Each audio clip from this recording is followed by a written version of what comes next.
That meeting in his house was not told yet, or was not told to the public. But one only hopes that this is resolved quickly. Exactly, Ronke. You see something. I am so happy for Ibadan. Oh, Medungan. God bless those who are leading Ibadan. You are asking why I said that. Yes. Look at Lekon Balogun. That is the man in the eye of the storm. He is a man with a get-a-table disposition.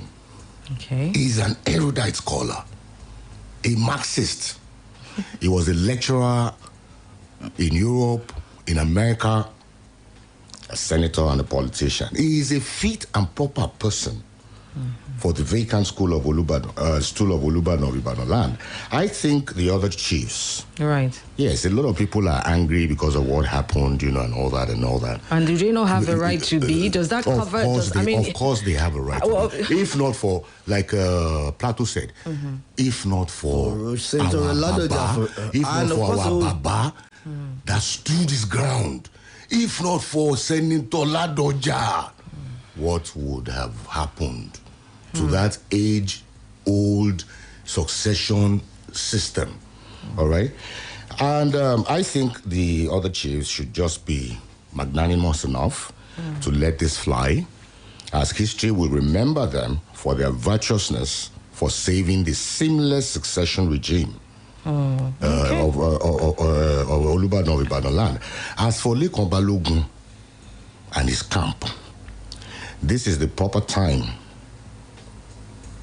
to go and file a notice of discontinuance of the matter he has before the court to pave way for the coronation of the one next in line as intended by the originators of this noble, universally accepted and celebrated succession. Yes, but aren't there rules? Rules are there, for a purpose, So if you're saying, you should go and, you're talking about this judicial system now, as if the common man could also go out there and get, some. But obviously, he's doing this because of, let's let Eddie Adariji. So obviously we know Barrister obviously loves this.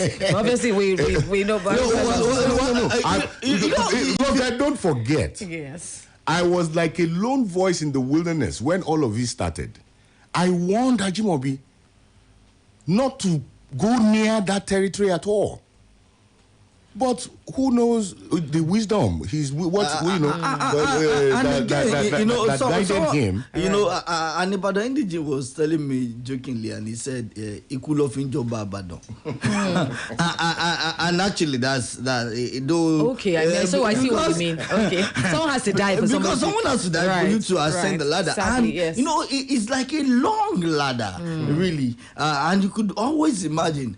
You wouldn't wish whoever is on the throne dead, and you also want to rise. So it's quite understandable. Really, it's quite understandable. And then the dummy that they were sold that the Olubadan becomes imperial majesty, and of course you are just a royal majesty. So it means that even as a chief, because the Olubadan is actually not a primus inter pares. He's actually just a first among equals, and not first, before others. So in that council, he's just a first among equals, which means that those other chiefs also they are potentials now. They are potentials too. So it's quite understandable the dummy that the government had sold, and I think this should also send a signal to other governors.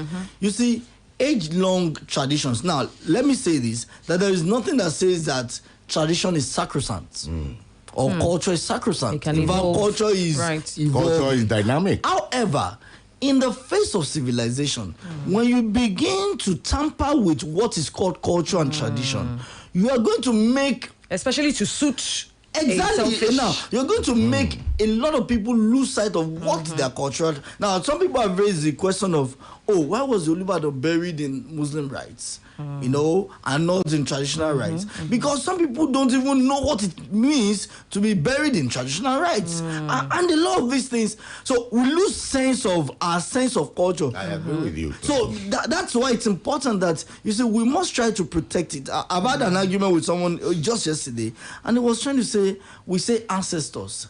Our ancestors are nameless. And I said, wow. I said, okay, let me just direct you. As a student of history in secondary school, you know, you can hardly lay your hands on Ubiko 1, 2, 3, and then, you know, read down, then you know that your ancestors are not nameless. He said, oh, now Africa had no history 300 years back before the Europeans came. And I said, wow, that's what registers in the minds of many. You see, let me add this to what Plato is saying. The world we live in today, where tourism is a veritable source of generating, you know, Oyinbo money, like dollars and pounds and all that. You want to be very careful tampering with tradition. I'm not talking about culture. Culture is dynamic. It's a changing art, you know. But please be very careful tampering with tradition, because that is what we have to sell, isn't it? I mean, I am looking at a Lekan Balogun as an Olubadan of Ibadan land. Now, if he believed so much in Ajimobi's modernization and innovations, when he comes on the throne, let him initiate the process of modernization. Let's see if he can do that. Okay, well. So how do we reckon this? Obviously, we can only hope that this is, you know, settled amicably, and we have the simple transition that we often had. We cannot toy. Ibadan. Ìlú àwọn jagunjagun ni. We cannot toy with the peace of Ibadan. We cannot. So I pray, I beg all the leaders of Ibadan land, we should sheath the sword. And maybe let me throw this in on a light note. Right. You see, there is something about the military line. That war does not depart from the military line. You know that Senator Lekan Balogun is from the military line of the two sides. So maybe that's why, you know, crisis and crisis seem to, you know, that's just, you know, the way I look at it. That, well, crisis seem to follow people who are always, so they have to, you know, swim through the crisis to emerge victorious, to show that, yes, if you are called Balogun, then, of course, you must prove your mettle. Okay, all right, let's take a short commercial break. It is straight from the Daily Zone. We come back, we'll take more. Don't go away. And this is another episode of Splash on the Streets, where we ask the people of Ibadan interesting questions. You want to know today's zone? Let's meet on the streets. Between a car and a house, which would you prefer to get first? I'll go for house now. Why? Because it's more durable and it gives someone more comfortability, and it's an asset, you know, and it has future more than buying a car. Okay. So you understand, a car is just to show someone's flamboyance, you know, a kind of being arrived, and you know, and it makes people even to run after you. They thought you have a kind of much money in your hands, so I would prefer to buy a house first. Priority matters, but the first priority in this country is having a car. Why? Just to make for your easy movements. But the number one thing is to have your house, because you can't live in your car with your family members. So personally for you, which one would you pick first? I can't decide until I ask my partner. Because once you are married, you are no longer yourself, you are now one. So it's not all about you, it's about you and your partner. I prefer house than a car. Why? Because if I have cars, I cannot sleep inside car wherever I'm going. But if I have house, whenever I'm living in the house, I'll have a home. Okay. Ilé ni màá kọ́ra. Kilo de san. Ilé ìjàmọ̀, mọ́tò mọ́ jàmọ̀, nítorí mọ́ náwó sí mọ́tò rẹ̀. Ṣùgbọ́n lé, ọkàn mi ò bá ilé lórí. First, house. Why?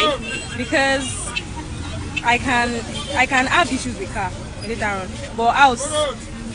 Actually, one paper on money. Like, you get like that. It's for a very long time, and look old,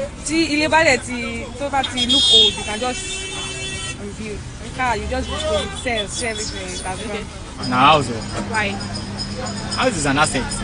Why car is the liability?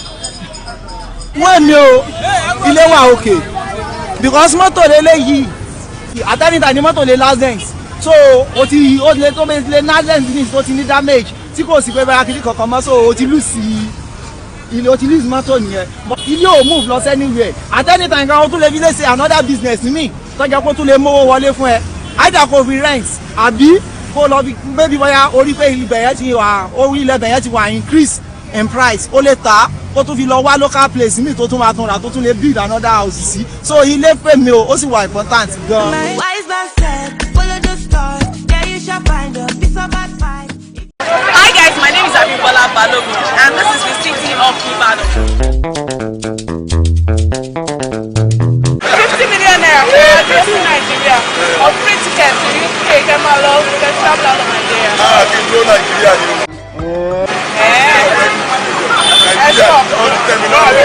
You are a liar.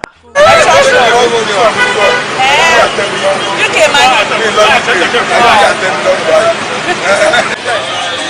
Nigeria don't tire you. Now why you no want cut? You don't even give me attention. Nàìjíríà ò rọrùn ajé. Tí mo fẹ́ lọ ṣe UK, ẹ̀rọ tó máa ní àmọ̀ sí náà ni. Ìgbọ́dọ̀ máa fọ́kadà. Ìgbọ́kadà rẹ̀ ni sọ́kadà ní mọ̀ fún ẹni tí a ní. Àní òṣòwò àdérò gbà àrí kankan sí. Sọ ẹ máa lọ UK láì. Àtẹ̀bá ni mo lọ UK ajé. Ṣé fún mi lówó sí i? Don't ask me that stupid question. Ẹ fún mi lówó. Kenny. You go find your way for UK. You don't say that be your papa land. Hey, doesn't. Where na your papa land? This place you call my fatherland, you don't tire yourself.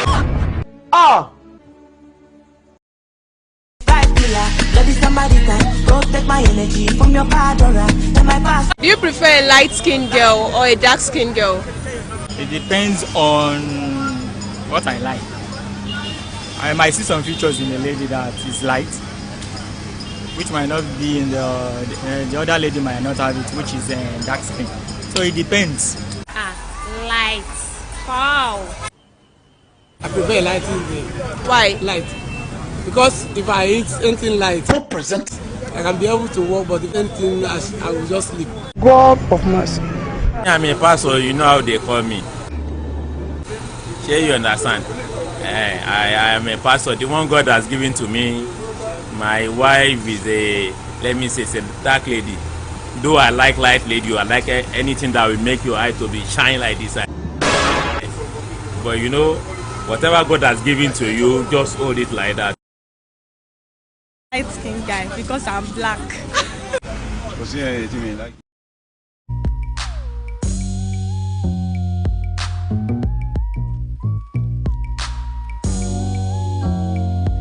Welcome back. It is still straight from the dailies on Splash 105.5 FM. Thank you very much for joining us, and we look forward to reading your texts, your messages on Facebook as well. And of course, we're opening phone lines in a bit, so please call us and share your thoughts and contributions. In the TV newspaper today, which I'm going to be joining with Wike's response in the Vanguard or Guardian, I think, the presidency on Sunday night said that President Muhammadu Buhari signed the 2022 appropriation bill into law, despite the insertion of 6,576 new schemes worth 37 billion naira, because he did not want to throw away the baby with the bathwater. According to a statement by Garba Shehu, who is the senior special assistant to the president, which gave the president rationale for the action, even though Buhari had a disagreement with the National Assembly over the changes made in the budget, he was not in conflict with the legislators, he says. This I'm going to move to Punch, where Governor Nyesom Wike of Rivers State has said it was hypocritical for the president, President Muhammadu Buhari, to sign the heavily padded and unimplementable 2022 budget passed by the National Assembly, but declined assent to the Electoral Act Amendment Bill. Exactly. The governor said the speed at which the president signed the 2022 budget, which he had described as unimplementable, was curious and smacks of insensitivity to the plight of ordinary Nigerians. Wike stated this when he paid a New Year visit to the Enugu State governor in his hometown. And he said, look at Mr. President the other day while he was signing the budget. He said the budget is implementable, but he went on and signed what is unimplementable, a budget that will determine the state of the economy, the progress of this nation. And the president knew this thing can't work, and he signed it. Okay, gentlemen. I was on a radio program yesterday, and that was my exact thoughts. If the president was being altruistic in signing a budget, I can't remember now. So if he could sign it so that there is national peace and security, why didn't he sign the Electoral Act? That is one bill that can destabilize this country. Because if it is the will of the people, government has no choice but to sign it into law. Yes, I am also with those who are condemning what happened with the appropriation bill, the insertion of about 1,500 and something new projects. But I think that the main problem there is because we haven't gotten democracy right yet. Wow. I mean, I know our legislators, I know what they're made of, you know, and all that. This issue of constituency projects and all that, so using it to milk the national treasury. But one fact remains, that legislators are representing their people, and they know the demands of their people. Now, how do we reconcile that with a budget that is prepared exclusively by the executive? I think there's a lacuna there. Right. All right? Because they represent their people, perhaps it's an area for us to sit down and look at. Right. Because they represent their people, Yes. and they know the demands of their people, why don't we have perhaps a committee from the National Assembly to bring, some of these demands, to the budgeting or budget planning committee, so that they can find a way to reconcile it and bring some of these projects, into the budget. Right. And I think that's where we are missing it. And I think for me, it feels like from reading this, they're more interested in showing that, there are no grievances and there's no, what do you call it, with, between the president and the parliament. One thing is certain. The role of the legislature is to make laws. Okay. All this wala of executing, I want to stop. Let me give my intervention on this, really, and I'm going to take some issues that Barrister raised. First, I do not think that I feel that comparing the quick assent of the president to the appropriation bill and his rejection of assent to the electoral bill may not really be so apt. Okay. And the reason is this. Now, while I also agree that there was a haste in the signing of course, the appropriation bill, obviously to meet their demands, their position that every budget must be passed in that same year. Because and in fact, I think it was 6,000 items, over 6,000 items inserted by the legislature. But don't forget that it has become a serious issue since this administration came on board on whether or not the legislature has a pass to insert new items into appropriation bill. And unfortunately, none of the two arms of government has approached the Supreme Court for interpretation. Exactly. So, that creates that, constitutional bottleneck, kind of.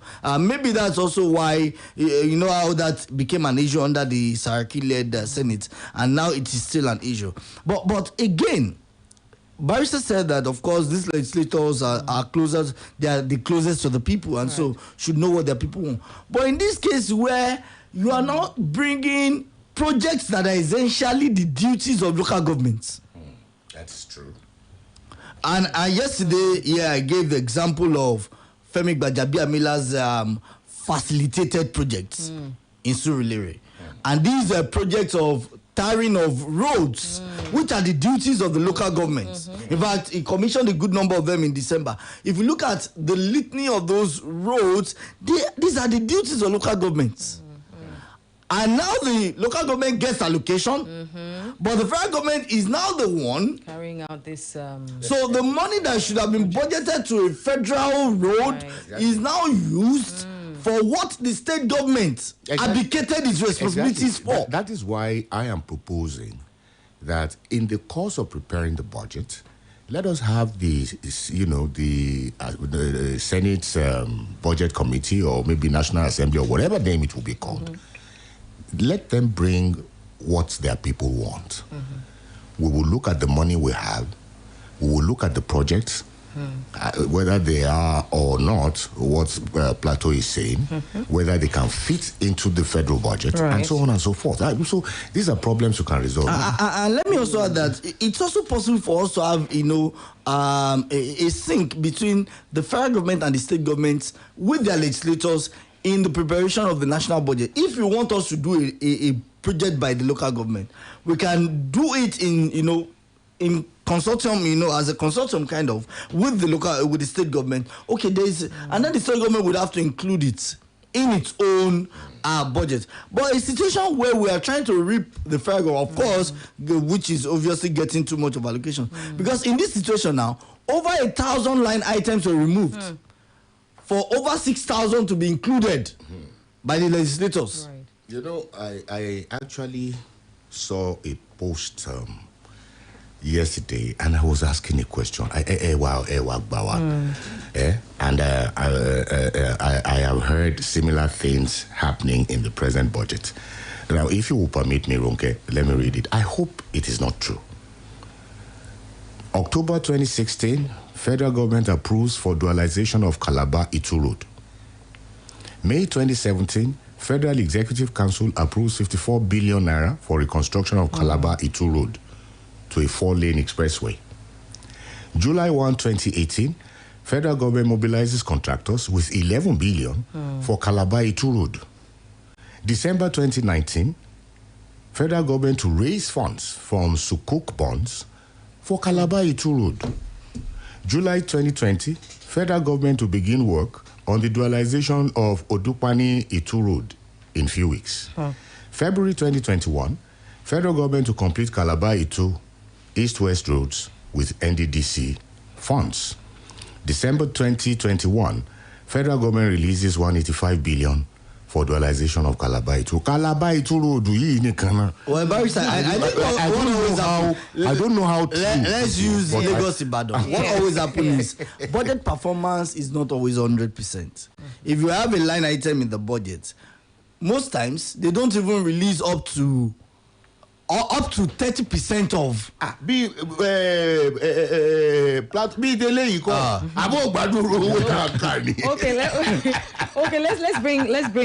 Let's bring you in. Thank you for listening, and we're going to open phone lines now to take your reactions and comments. I'm sure you have comments as well. Barrister and Plateau, of course, have shared theirs. So call us real quickly on 0809 155 1055 0809 155 1055. Let us know your thoughts on the issues tabled today.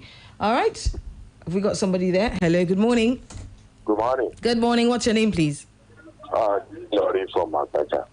Ilori from... Hello, good morning. Yeah, okay, I've got two people here. What's going on? You know one thing. Okay. Good morning, sir. Yes, go on. Good morning, ma. Hello, Olishola Julius. Good morning.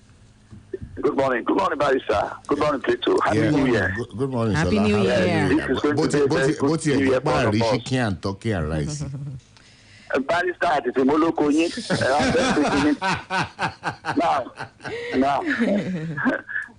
Now, you see, there's sometimes I made a statement on this platform. I said, the good or evil that men do live after them.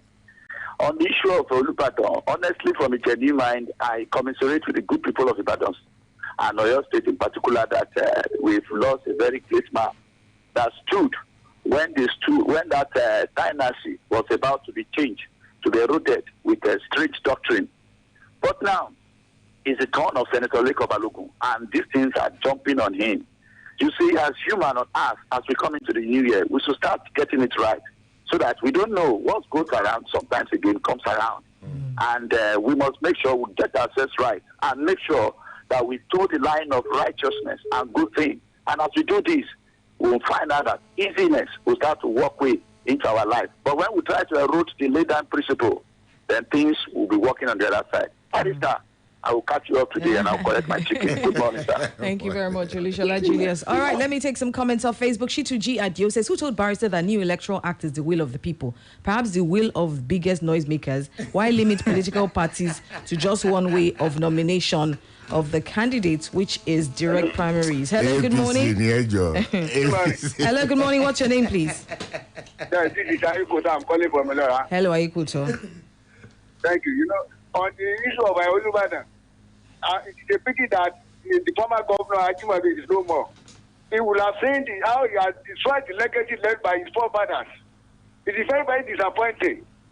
Now, everything has now gone haywire in Ibadan. But this should not happen because it has never happened before.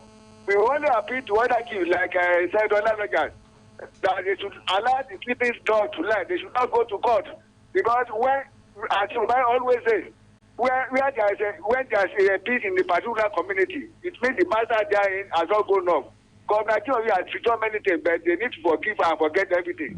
Good morning. All right, thank you very much. Let me finish it with a message on Facebook. He says, President is above all this sentimental analysis. He has told them to revise the bill. Simple. It is for them to override the president or revise the bill for president assent. He says, where is this one coming from actually? Who engineered Barrister Lannon to send that memo to the governor? The modernization of Ibadan Baship with imperial majesty did not preclude the other Ibadan kings from becoming imperial majesty. This is simply making a mole out of an anthill. Lastly, the court case has nothing to do with imperial majesty of Ibadan. So I see no relationship with the replacement of the dead Ibadan imperial majesty, except people want to be mischievous. All right, let me, Abu Kassim says, good morning to you all. And compliments of the season. If what Barrister read as regards the Calabar road, that means something's wrong somewhere. How many times are we doing the same road? Hello, good morning. Hello, good morning. We've got someone here. Hello, good morning. All right, hello, good morning. All right. Olowo Tolulope says, I think Makinde should be careful. Okay. Hello, good morning. Good morning. Good morning. What's your name, please? I'm Lori from Agbata. Good to have you here. Go ahead. Thank you. On the issue of budget, I see that as a joke. Don't leave the House of Assembly have done wrong. What of our president? I think the president don't just find the review also and look at what is necessary. But in this case, we have a president that doesn't care. When something is faulty, you went ahead to sign it into law. And then you expect us to have good thing out of that. That is wrong. This is the reason why we cannot grow. I don't know why. A bill that they brought to you as an electoral bill, you rejected that because of a minor thing. And that bill is very important to the nation. Let's put aside what we call this party whatever. He rejected it. But the one that concerns the monetary power of the nation, you sign in with the error. God will help us in this country. Thank you. Thank you very, very much. We appreciate you for dropping by. One of budget cycle from January to December. Influence. Okay, Akim Adeyeye says, which law says an Oba cannot be promoted to become a bigger king? That is not, that it has not happened before doesn't make it illegal. There's always a first time for everything. Senator Lekon Balogun, the new Olu. All right, hello, good morning. What's your name, please? Good morning, my sister. Good morning. Good morning. Good morning. Good morning. Yeah, Happy New Year. Happy New Year. This is the front of the month. All right, Omobasharung. All right, go ahead. Okay, on the issue of Oba Olubadan, Ibadan land, we are looking at the issue from different perspectives. See, the only lesson I learned from this issue is that what will be will definitely be. And Babalana has a very good point. Let people understand Babalana. Let the next Oba do the needful by go to court and withdraw the case. That is what the man said. So we are not saying the people should not crown Baba Lekon Balogun as the next Olubadan. We have a very good structure here in Ibadan when it comes to Oba selection. But let the next Oba do the needful. That is what Babalana is saying. Have a nice day, Barrister, and you too, my sister. Seriously, like the last caller said, I don't know why anybody would want to take issue with Michael Lano's submission in the paper he wrote to the governor.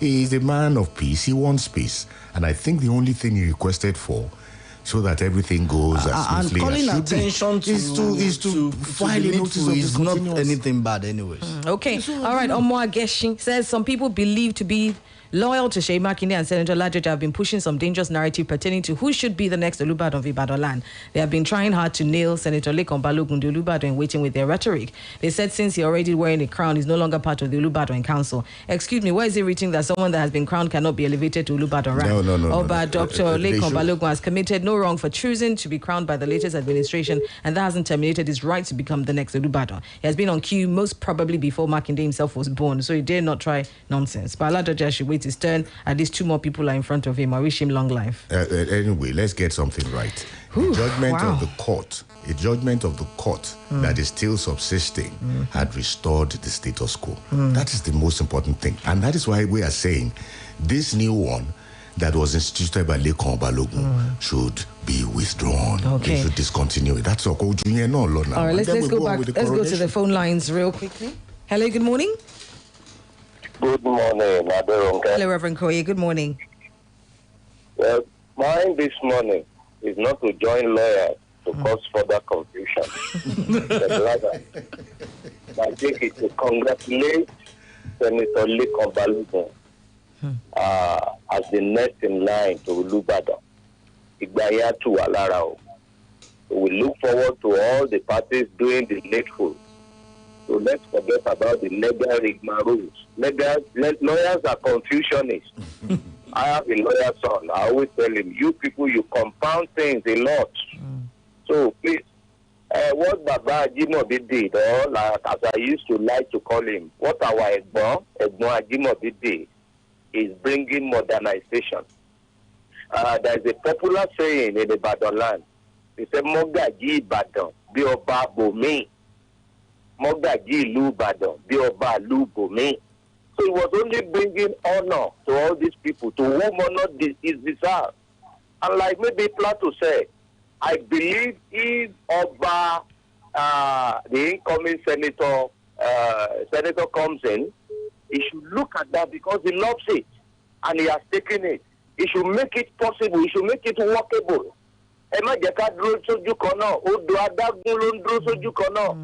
Things are moving fast in the world, and we should move with the times. So long live Olubadan of Ibadan.